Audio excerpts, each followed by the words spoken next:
We are reading the book of James today. Chapter 1.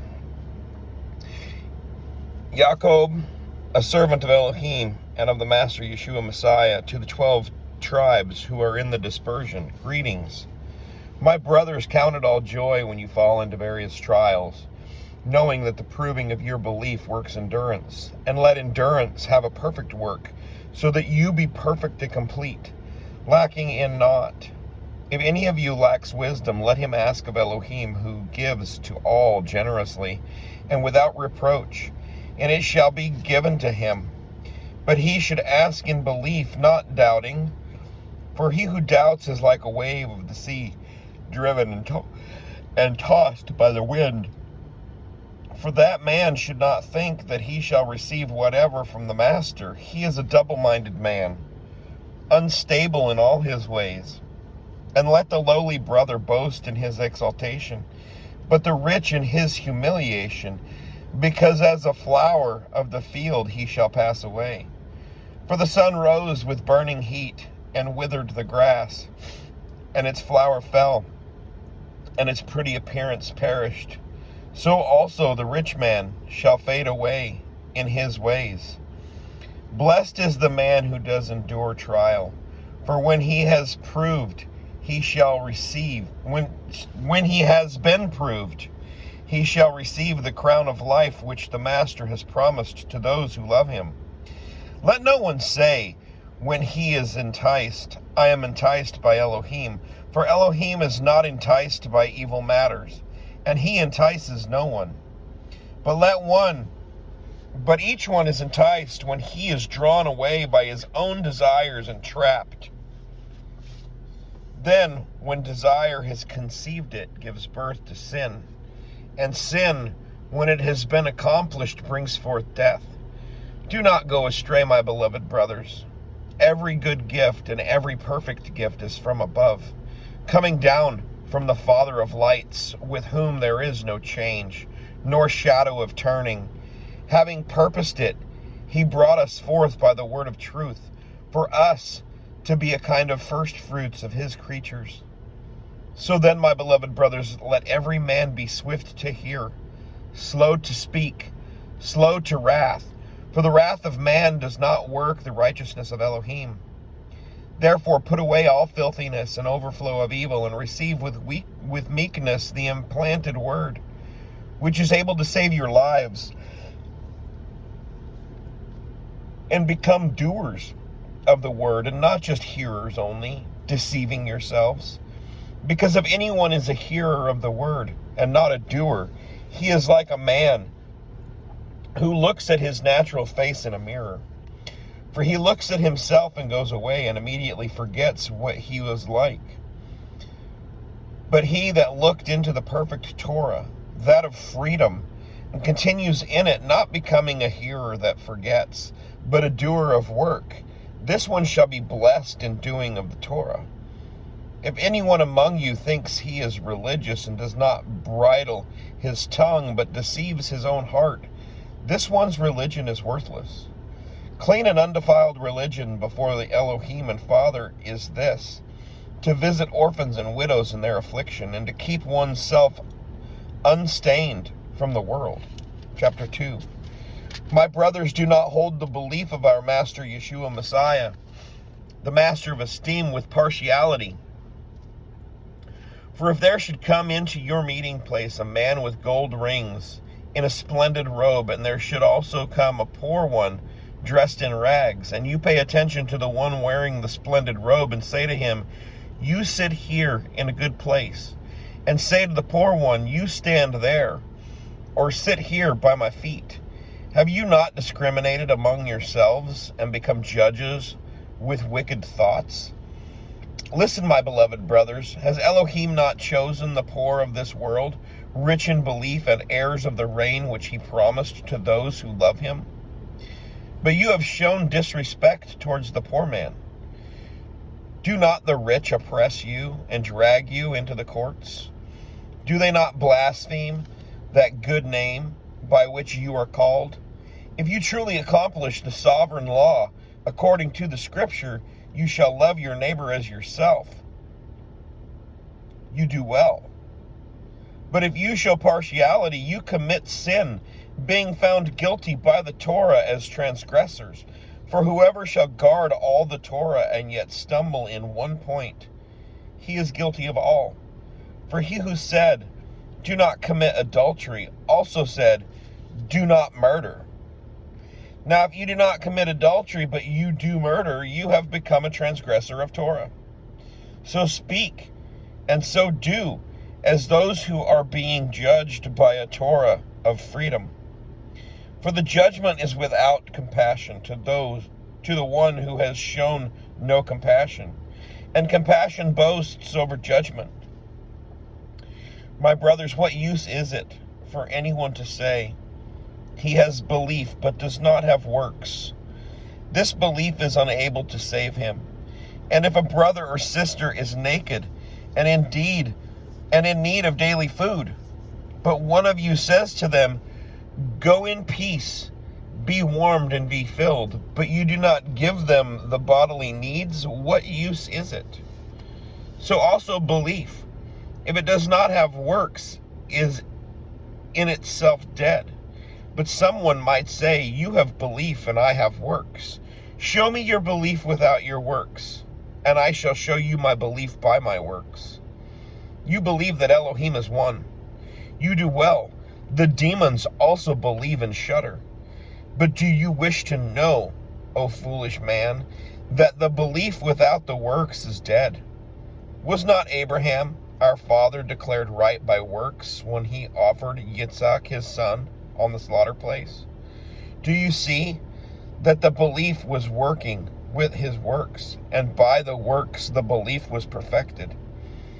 And the scripture was filled, which says, Abraham believed Elohim, and it was reckoned to him for righteousness. And he called him, he who loves Elohim.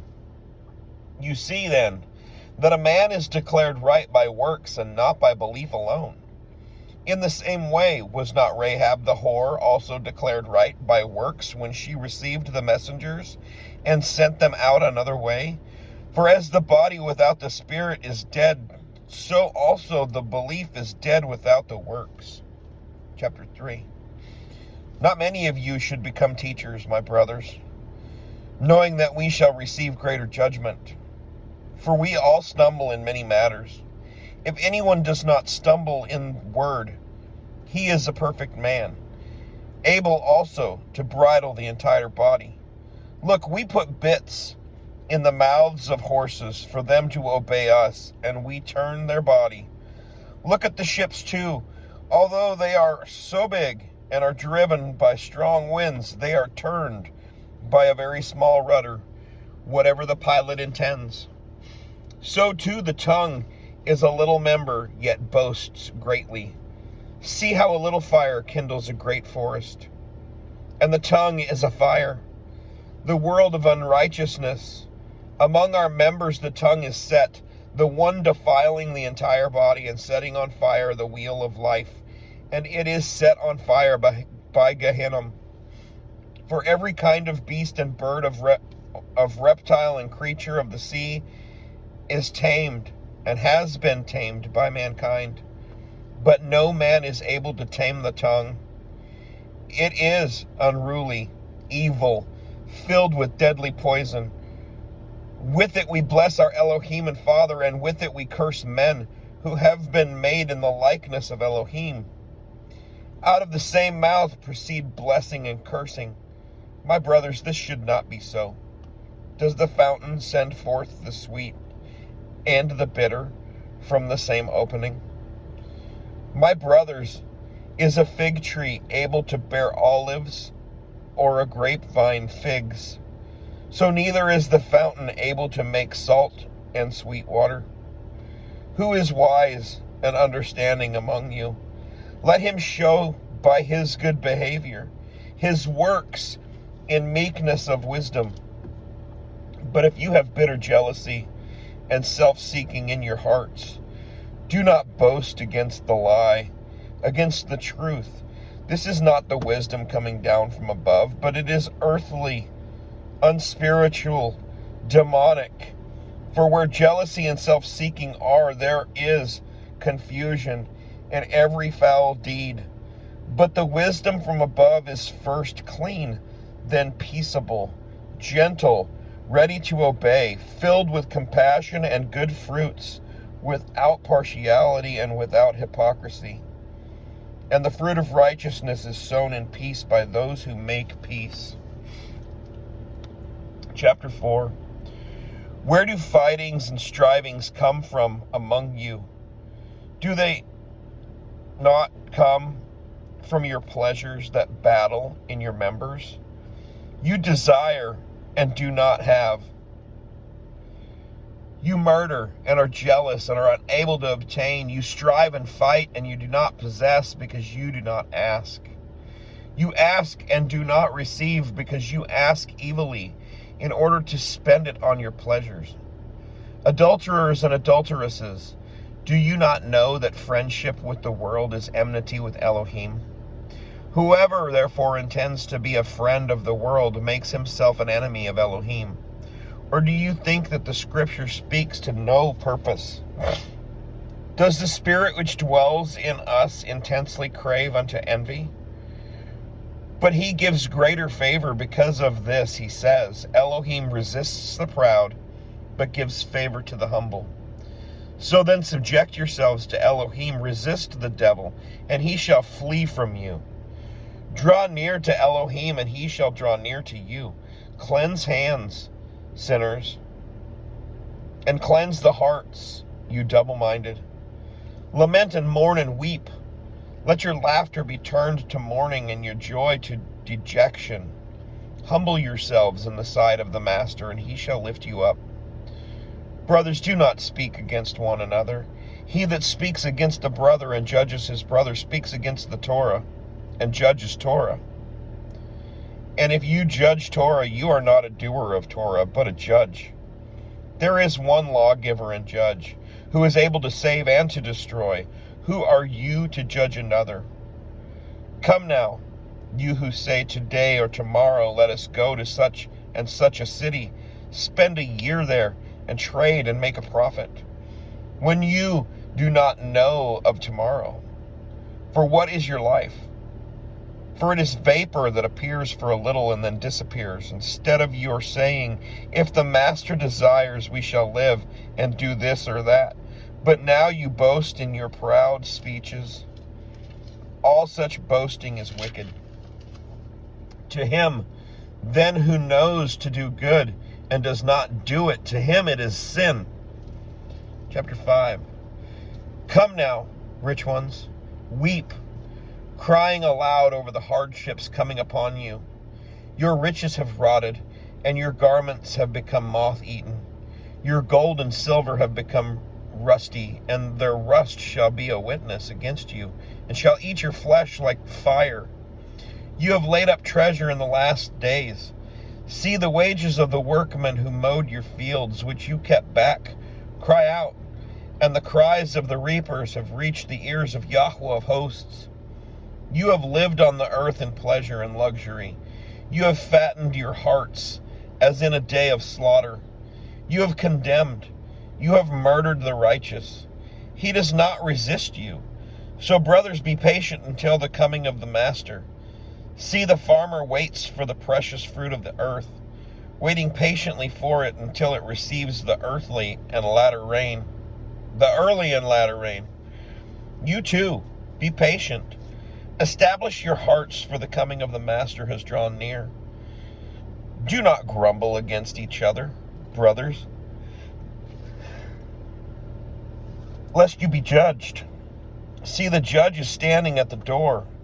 My brothers, as an example of suffering and patience, take the prophets who spoke in the name of Yahweh. See, we call those blessed who endure. You have heard of the endurance of Job, and saw the purpose of Yahweh, that he is very sympathetic and compassionate. But above all, my brothers, do not swear either by the heaven or by the earth, or with any other oath, but let your yes be yes and your no, no, lest you fall into the judgment.